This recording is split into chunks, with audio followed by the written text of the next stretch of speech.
मैं आप सब लोगों को देख रहा हूँ फेसबुक के ऊपर आपके मैसेजेस आ रहे हैं, कमेंट आ रहे हैं, पोस्ट आ रही हैं। हांसी बन गया है नया जिला, लोग दे रहे हैं एक दूसरे को बधाई।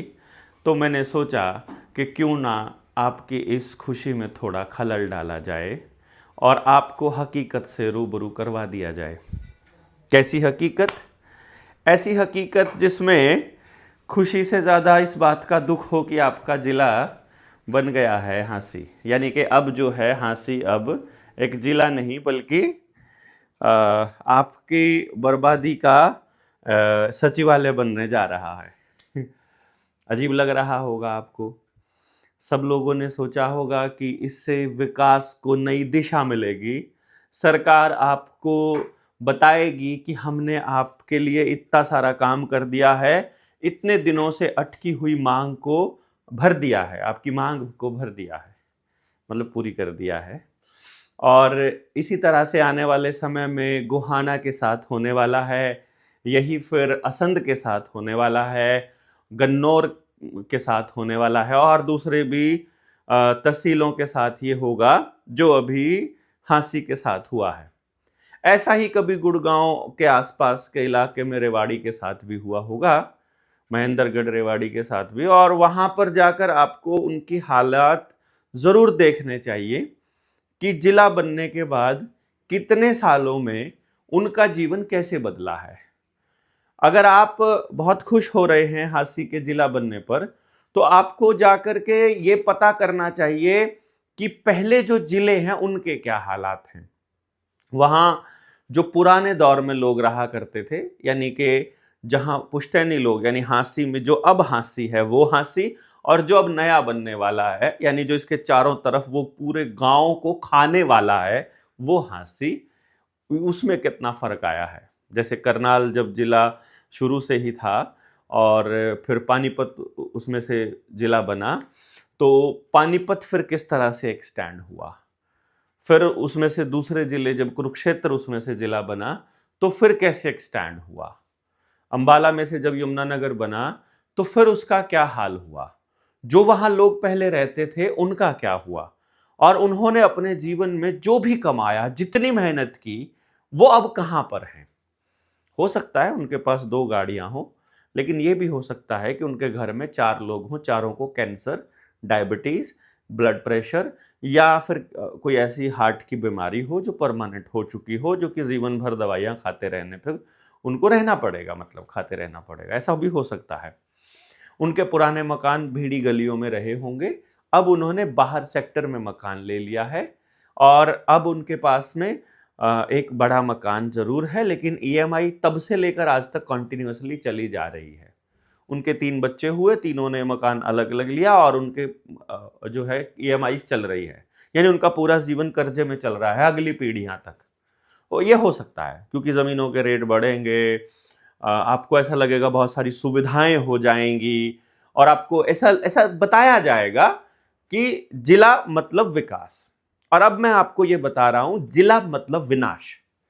तो मैं सिर्फ आपको जो बताने जा रहा हूं उसको गौर से सुनिएगा और देखिएगा, बताइएगा, मुझे कमेंट बॉक्स में लिखकर बताइएगा कि मैं कहां गलत हूं, और यदि मैं वहां गलत हूं तो फिर आप उसको करेक्ट करिएगा कि इसका कोई दूसरा रास्ता भी निकल सकता था क्या, और अगर इसका रास्ता निकल सकता था तो वो रास्ता प्रशासन में बैठा व्यक्ति, विधानसभा में बैठा व्यक्ति करेगा या खुद सरकार करेगी। सरकार मतलब गांव, यानी मैं, यानी वोटर करेगा, या जो गांव का 18 साल से ऊपर का आदमी है वो करेगा, ग्राम सभा करेगी।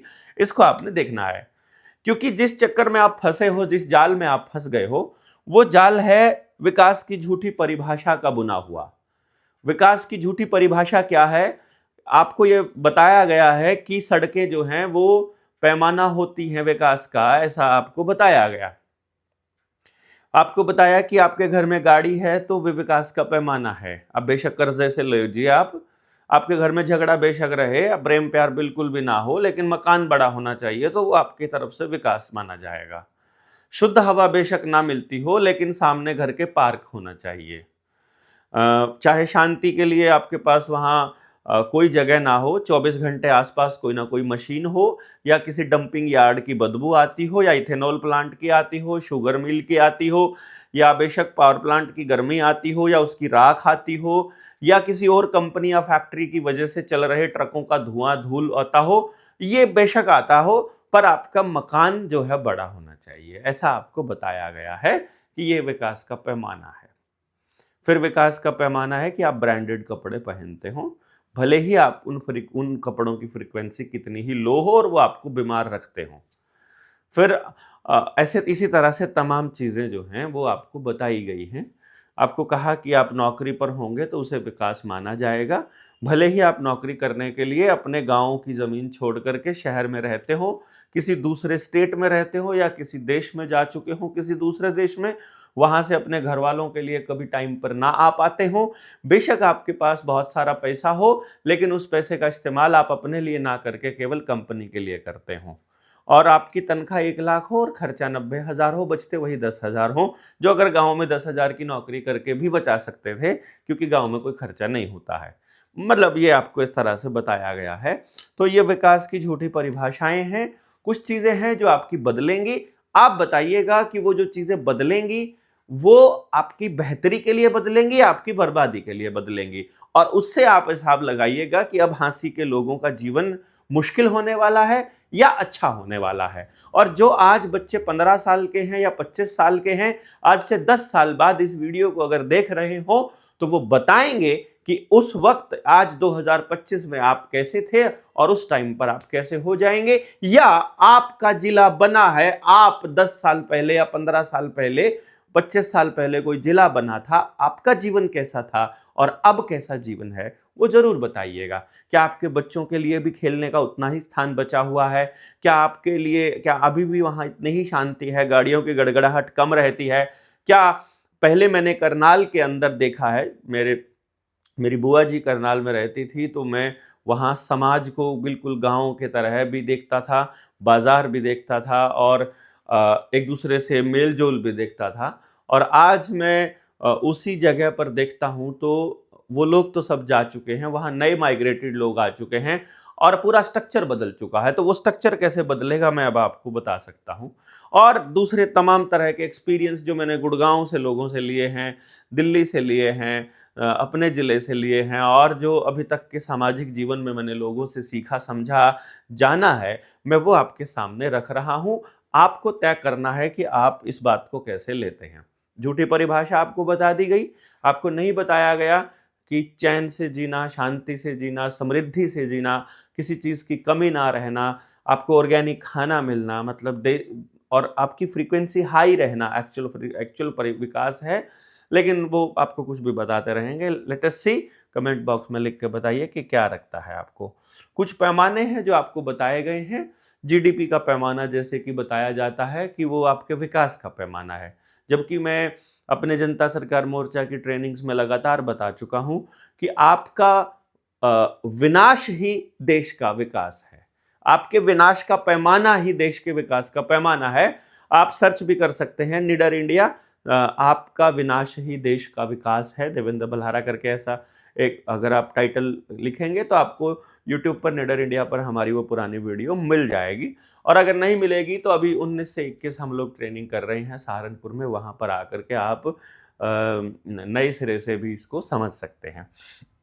तो चलिए, क्या क्या अभी तक के जिलों के बने हालात पर मैंने बात कर ही ली है। तो अभी तक के जो इससे समझिएगा, पेरेंटिंग से समझिए सरकारों की करतूत। ये करतूत कह लीजिए, कारनामा कह लीजिए, आप इसको कुछ भी कह सकते हैं, पर मैंने ये पेरेंटिंग का जिक्र क्यों किया है आपके सामने, इसको समझिएगा। मैंने ये पेरेंटिंग का इसलिए जिक्र किया है कि माँ बाप भी अपने बच्चे को कभी फ्री में उसके लिए खर्चा नहीं करते हैं। ऐसी सोच हमारे देश के लोगों की मैंने देखी है, बहुत से लोगों की।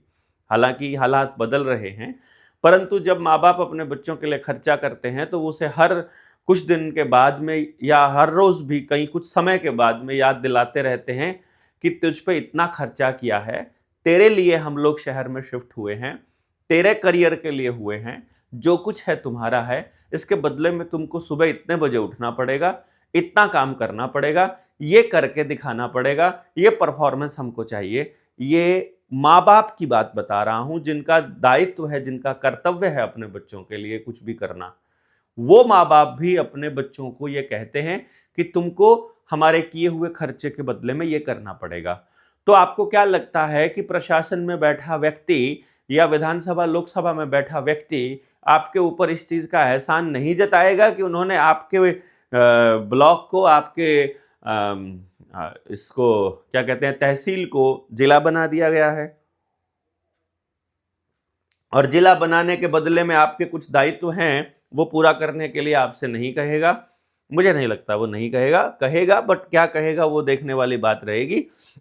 अभी फिलहाल आप ये समझिएगा कि क्या क्या बदलेगा और कैसे कैसे बदलेगा, इस चीज को आप समझिएगा। मैं आपको सबसे पहले बता देता हूं जमीन के केस में क्या क्या बदलेगा। ये अगर आप को इसमें से कोई चीज भी कमी या ज्यादा लगती है तो आप व्हाट्सएप पे लिख सकते हैं, क्योंकि आपको लिखना, सॉरी, कमेंट में लिख सकते हैं। और जमीन में क्या बदलेगा वो आपको ऐसे लिखना पड़ेगा, क्योंकि बहुत सारे मुद्दे हैं तो मुझे नहीं मालूम पड़ेगा कमेंट किस चीज को लेकर के आया है। सबसे पहले आपको लगता है आपकी जमीन की कीमत बढ़ेगी। मुझे ऐसा नहीं लगता है कि आपकी जमीन की कीमत बढ़ेगी। वो क्यों नहीं लगता है मैं आपको बता रहा हूं। जहां आप अभी रहते हैं वहां यदि आपकी जमीन अभी 1 एकड़ का रेट 40 लाख रुपया है, और कुछ समय के बाद में जब यह जिला घोषित हो गया है, अगले ही दिन हम मान लेते हैं कि इसकी जमीन का रेट 80 लाख रुपया हो गया होगा। पहली बात तो मैं एक कमाल की बात बताता हूं कि लोग विधानसभा में, लोकसभा में क्यों जाते हैं, चुनाव क्यों लड़ते हैं, और उनका इतने करोड़ों रुपया खर्च करने का मन कैसे हो सकता है। क्योंकि यदि आपकी जान पहचान वहां लोकसभा विधानसभा में कहीं पर बैठे हुए लोगों में है, तो आप उनसे पूछ सकते हो कि लोकसभा में, विधानसभा में अगली कार्रवाई क्या हो रही है और वो नए विकास के पैमानों में क्या चीज ऐड करने वाले हैं। तो जैसे मान लो कोई एमएलए है, वो विधानसभा में बैठता है तो विधानसभा में कार्यालय कामकाज चलता है, तो विधानसभा में मंत्रिमंडल की बैठक में तय हुआ होगा कि भैया ये जिला बनने वाला है, और उसके ऊपर कार्रवाई चल रही है, रिटर्न काम चल रहा है, ड्राफ्टिंग तैयार हो रही है। उसी दौरान एमएलए के जानकार रिश्तेदार उनके, वो कहीं से भी पैसा उठा करके रोड के आसपास जो सड़क बनी हुई है, जो सिंगल रोड है, उस पर ढेर सारी जमीन खरीद लेंगे रोड के आसपास, चाहे वो 50 लाख का एकड़ मिले, चाहे 1 करोड़ का मिले, चाहे 2 करोड़ का मिले। क्योंकि जैसे ही वो जिला बनेगा उसके आसपास की जमीन के रेट आसमान को छूने लगेंगे, तो वो आदमी फटाफट वहीं पर अपनी कॉलोनी काट चुका होगा, और उससे पहले वो जो उसने इन्वेस्ट किए थे 100 करोड़, वो उसी टाइम 10,000 करोड़ का मालिक बन जाएगा। या जो खेती के लिए भी लिया था, अब अधिग्रहण में वो बहुत महंगा जाने वाला है, तो वहां पर चुटकियों में वो करोड़पति, अरबपति बन जाएगा, बल्कि हजारों करोड़ का मालिक बन जाएगा, कई 100 करोड़ का भी, डिपेंडिंग अपॉन कि उसने इन्वेस्टमेंट कितनी की है।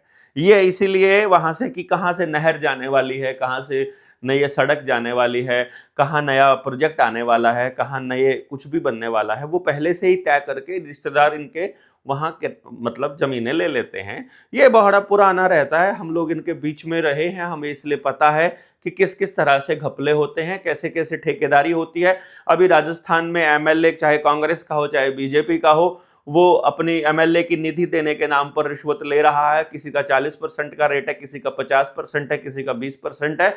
वो एक आप लगातार कंटिन्यूअसली देख ही रहे हैं, उसमें मुझे लगता है आपको कुछ नया बताने की जरूरत नहीं है। तो अभी जैसे जमीन के कीमत बढ़ेगी की बात हम कह रहे थे, मान लीजिए मेरी जमीन है, मैं यहाँ हांसी में रहता हूँ, और मैं 1 मिनट में आपको बताता हूँ, जरा इसको थोड़ा समझिएगा। ये एबीसी मेरा, यहाँ पर मेरा घर है, और और यहाँ पर मेरी खेत की जमीन है। इन दोनों के रेट इस वक्त मान लीजिए मैं 40 लाख रुपया प्रति एकड़ के हिसाब से मान लेता हूं कि ये मेरा रेट है। तो अब मुझे सिर्फ आपको इतना बताना है, यदि मैं आज इसे 40 लाख रुपए की जगह इसका रेट जिला बनने के बाद ये 80 लाख रुपया हो जाता है, और मैं इसे बेच देता हूं, तो सबसे पहले मैं 80 लाख में बेचने के बाद उसी जगह पर 80 लाख में उतनी ही जमीन नहीं ले पाऊंगा, उसी 80 लाख में। तो अल्टीमेटली वो 80 लाख में वही जमीन भी मैं वापस नहीं ले पाऊंगा। मान लो मैंने रात को बयाना ले लिया है कि 80 लाख की जमीन हो गई है, 80 लाख का रेट हो गया। आपने सोचा कि यार मैं 80 लाख में नहीं बेच रहा, मैं तो 1 करोड़ में बेचूंगा। आपने 1 करोड़ रुपए में ये जमीन बेच दी, 1 एकड़, और आपने बयाना दे दिया 20 लाख रुपया। अगले दिन सुबह उठे और आपने उसको कहा कि भाई मैं नहीं बेच रहा हूं, मेरे 20 लाख वापस दे दो, बोलेगा 40 लाख देने पड़ेंगे। अब 20 लाख का नुकसान खड़े खड़े हो गया। फिर बोला नहीं, अब मैं इस जमीन को वापस खरीदना चाहता हूं तो मुझे क्यों, बोलेगा मैं तो 1.5 करोड़ की दूंगा। वही जमीन रात को कुछ और रेट होगा और सुबह कुछ और रेट हो जाएगा। तो एक्चुअली वो जमीन का रेट नहीं बढ़ रहा है। पहले आप उस जमीन को खरीदने के लिए 40 लाख रुपए की मेहनत करनी पड़ती थी, और अभी एकाएक अगले ही दिन आपको उस जमीन को खरीदने के लिए 80 लाख की मेहनत करनी पड़ेगी। तो जिसकी वो जमीन है उसके लिए तो रेट बढ़ा है।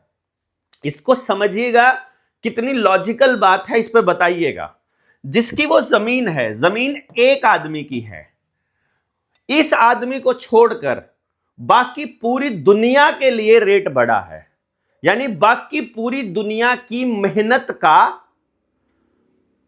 जो रेट है वो घट गया है।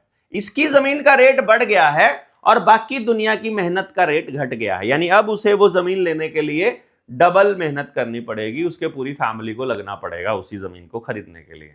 ये अगर आपको समझ में आ रहा है तो आपको क्लियर होना जाएगा कि क्यों सिलसिले वाइज अलग अलग जिले बनते हैं, क्यों सिलसिले वाइज अलग अलग जगह सड़क बनती है। और वहां असल बेनिफिट कुछ ही घरानों को होता है, वहां के जो लोकल लोग हैं उनको कभी बेनिफिट नहीं होता। जो अपनी मातृभूमि को मातृभूमि कहते हैं वो अगर छोड़कर जाने के लिए तैयार नहीं है, उनको कोई फर्क नहीं पड़ता है। क्योंकि आपके पास 4 एकड़ जमीन थी तो 4 एकड़ जमीन में उतना ही गेहूं पैदा होगा, उतनी ही धान पैदा होगी, उतनी ही कपास पैदा होगी, उतना ही मकान बन सकता है, उतनी ही काम हो सकता है जितना यह जिला बनने से पहले हो सकता था। रेट बढ़ेंगे केवल भूमाफिया के लिए, रेट बढ़ेंगे सीएलयू के, रेट बढ़ेंगे उसका उपयोग, मतलब वहां फैक्ट्रियां लगने वाली हैं, वहां आपके सेलर लगने वाले हैं, वहां पावर प्लांट लगने वाले हैं, या वहां पर कोई डंपिंग यार्ड बनने वाला है। यानी बदबू और गंदगी और पॉल्यूशन का कोई धंधा खुलने वाला है, केवल उसके लिए रेट बढ़े हैं। भूमि अधिग्रहण का रेट बढ़ जाएगा। अब चूंकि ये शहर में आ गया है, अब ये शहर के दायरे में आ गया है, तो अब गांव की पंचायत के पूछ बिल्कुल खत्म हो जाएगी। तो अब आपकी जमीन शहर में आ गई है, यानी गांव अब शहर बन गया है। ये कह करके भारत की व्यवस्था को ध्वस्त किया जाएगा, क्योंकि भारत केवल गांव में है, शहर में अंग्रेजियत बसती है, अंग्रेजों का राज है, इसीलिए गांव बसाए थे हमारे बड़े बुजुर्गों ने। लेकिन चलो, आप लोगों को तो ऐसा लगता है कि हम पुरानी भाषा बोलते हैं कि भारत गांवों का देश है। अरे नहीं, गांव ही भारत है, इसको समझना होगा। बट कि पता नहीं कैसे समझेंगे। चलिएगा, ये बात समझ में आ गई होगी, मुझे लगता है इतना तो क्लैरिटी आपको हो गई होगी। मैं नहीं समझता हूं कि मैं कोई दूसरी भाषा में बात कर रहा हूं। फिर साथ के साथ यहां पर अगर हम लोग बात करें कि यार ये तो बड़ा पंगा हो जाएगा अगर इस तरह की बातें हो गई तो चलो अगली बात करते हैं, शिक्षा में क्या क्या चीजें खुलेंगी, शिक्षा में क्या क्या बदलेगा। स्कूल नए नहीं बनने वाले हैं, सरकारी तो खास तौर पे नहीं बनने वाले हैं, प्राइवेट जरूर बनेंगे, क्योंकि उससे जीडीपी का आंकड़ा बढ़ता है, विकास के आंकड़ों में बढ़ोतरी होती है। मैंने बताया ही था कि आपका विनाशी देश का विकास है।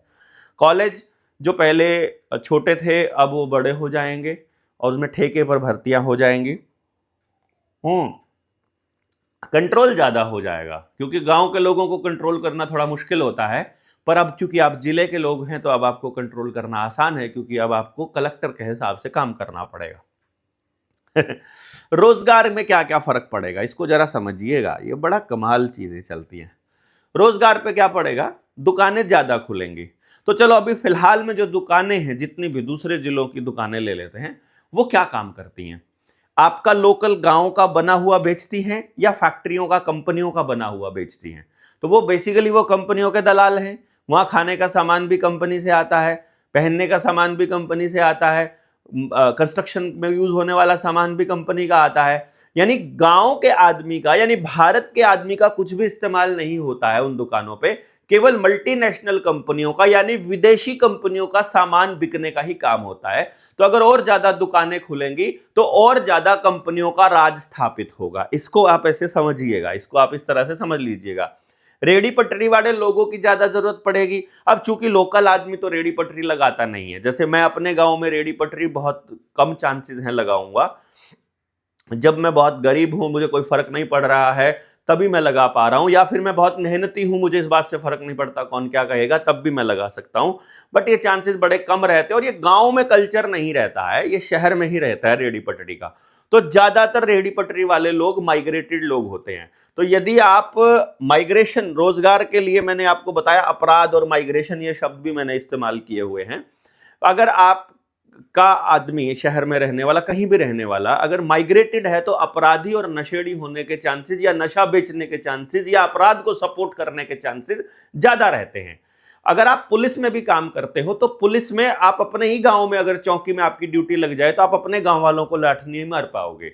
अगर आप अपराध, नशा बेचते हो तो अपने गांव में नशा नहीं बेच पाओगे। यदि आप गलत काम करने की कोशिश करोगे अपने गांव में नहीं कर पाओगे। इसीलिए सरकार में बैठे लोग ऐसी नीतियां बनाते हैं कि ज्यादातर लोग अपने घरों को छोड़कर अपने गांव से और अपने घर से दूर जाएं, ताकि नशे की प्रवृत्ति बढ़े, अपराध की प्रवृत्ति बढ़े। क्योंकि एक टाइम तो ऐसा आएगा ही जब आपका जीवन में एकाकीपन आएगा, आप एंटरटेनमेंट के लिए ही सही या ज्यादा पैसा कमाने के लिए भ्रष्ट तंत्र के जाल में फंस जाओगे, और आप भ्रष्टाचार या गलत काम करने लग जाओगे, तो उस वक्त आपके सामने अगर आपका गांव खड़ा होगा तो आप अपराध की दुनिया में जाने से बच सकते हो।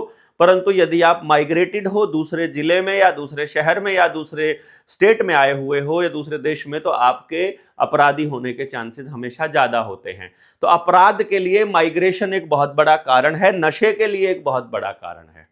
फिर जितनी चीजें होंगी किराए पर चला करेंगे, और टैक्स, टैक्सी नहीं है ये, टैक्स है। तो ई रिक्शा तो आगे लिखा है। तो टैक्स और टैक्सी दोनों की दोनों बढ़ने वाली हैं। मतलब जब अगर रोजगार के अवसर आएंगे तो आपके ऊपर टैक्सेस भी ज्यादा लगेंगे, ऑब्वियस सी बात है। शहर में मकान बनाने के लिए आपको CLU लेना पड़ेगा, वहां पर आपको नक्शा पास कराना पड़ेगा। जिला बन गया है तो अब आपको वहां पर सचिवालय बनेगा, फिर वहां पर आपके दूसरे दफ्तर खुलेंगे। तो वह मैंने आगे जिक्र किया हुआ है कौन से दफ्तर खुलेंगे कंट्रोल करने के लिए। तो अब आपके ऊपर कंट्रोल जो पावर है वो प्रशासन की ज्यादा हो जाएगी, और इस ई रिक्शाज बहुत आ जाएंगी, रिक्शा चलने लग जाएंगी। तो मतलब आपको अल्टीमेटली असल काम से, धरती से हटा करके, खेती से हटा करके, अपने गांव से हटा करके और गंदगी के अंदर धकेल दिया जाएगा रोजगार के नाम पर। बाकी आप बता दीजिए, आप जो काम करते हो शहर में आकर के, आप उससे खुश हो, आपका परिवार बहुत अच्छा है, आपको पैसे मिल रहे हैं, क्योंकि EMI आपको देनी पड़ती है, इसीलिए आपको मजबूरी में करना पड़ता है, वरना आप आज छोड़ दो। क्योंकि आप उस जाल में फंस गए हो कि जीवन जीने का सलीका ये है और विकास का पैमाना ये है। आपके पास कम से कम इतनी बड़ी मोटरसाइकिल, इतना बड़ा कार, ऐसे कपड़े, ये मोबाइल, ये सब होना चाहिए। तो वो दिखाने के चक्कर में आपको EMI पूरी करने के लिए काम अपनी मजबूरी से करना पड़ता है, ना कि अपनी मर्जी से। ये बहुत इंपॉर्टेंट चीज है। स्वास्थ्य के पास आकर के आ जाइएगा।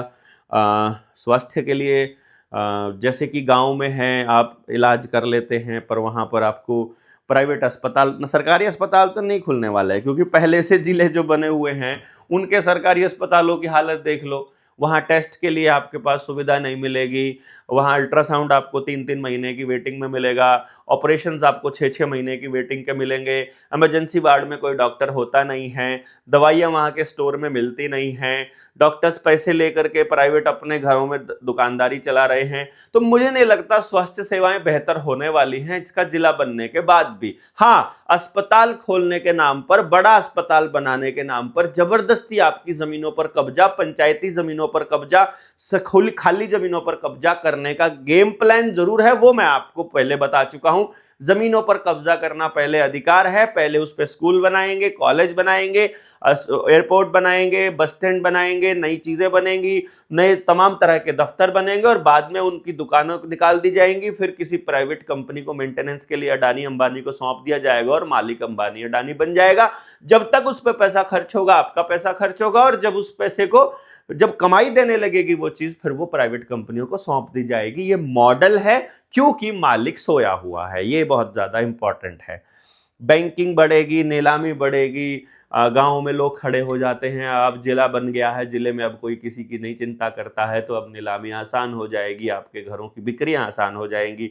और अब प्रॉपर्टी के रेट बढ़ चुके हैं, आप चुकता कर नहीं पा रहे हो, तो बैंकों के लिए अब आपकी ज़मीन बहुत ज़्यादा कीमती हो जाएगी, और कीमती ज़मीन को वो किसी भी कीमत पर छोड़ने वाले नहीं हैं, ऐसा मुझे लगता है। बाकी आपको क्या लगता है, आप इस बारे में अपने विचार जरूर दीजिएगा। बाकी ये धीरे धीरे आपको सब चीजें समझ में आएंगी। फिर आता है न्याय प्रणाली जो है वो बेहतर बनेगी कि खराब बनेगी, क्योंकि आपका जो एरिया है हांसी का एरिया, ये अभी मैं हांसी के लिए बोल रहा हूं, तो जो आपका जिला जो भी बनने वाला है आप वहां से अंदाजा लगा सकते हो।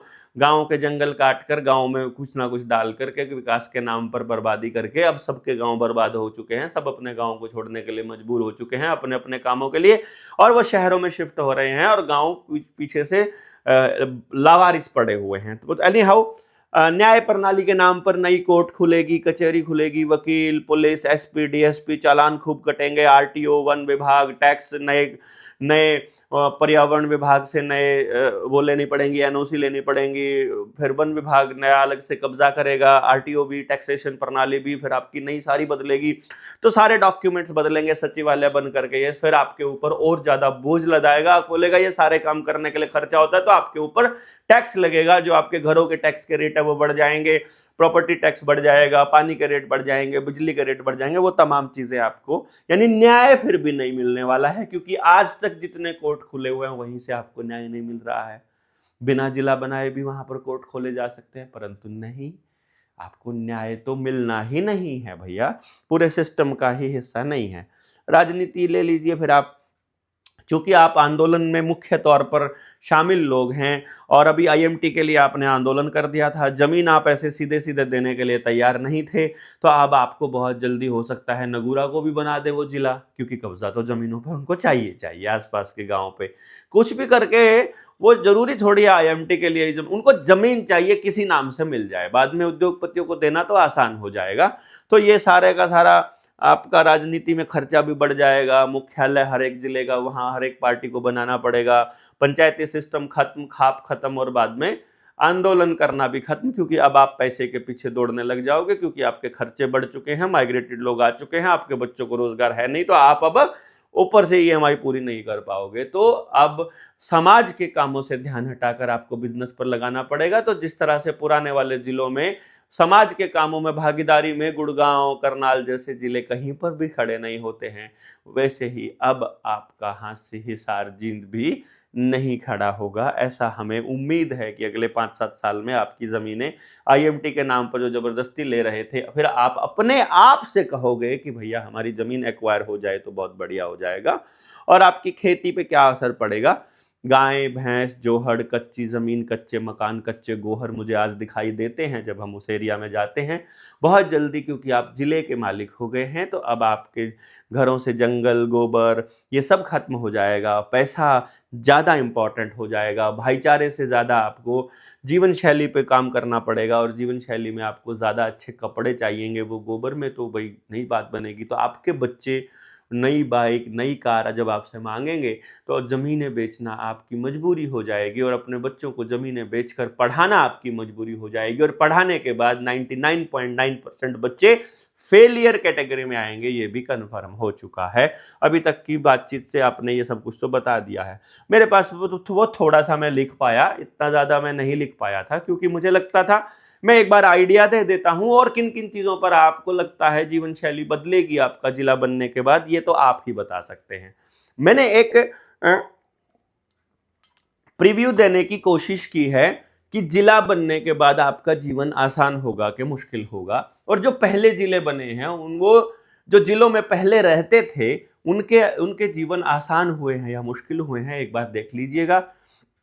पुराने वक्त में जिलों में रहने वाले लोगों के बच्चे आज के टाइम पे सबसे बड़े नशेड़ी हैं, चेक कर लो, सबसे बेरोजगार हैं। इवन जिनको पुराने टाइम पर गुड़गांव में पुश्तैनी जो लोग थे, यानी कि खानदानी जो लोग थे, जिनकी खानदानी ज़मीनें बिकी थी करोड़ों रुपए में उस टाइम पर, आज उनके जो अगली संतानें हैं वो किराया खाते हैं, और किराया खाने की वजह से वो पूरी तरह से नशेड़ी और नपुंसक हो चुके हैं।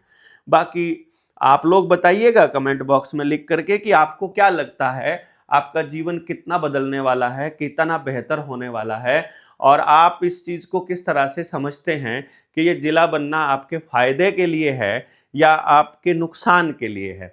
यदि ये नुकसान के लिए है तो अब आप क्या कर सकते हैं, और यदि फायदे के लिए है तो फिर फायदा तो हो ही चुका है, फिर क्या दिक्कत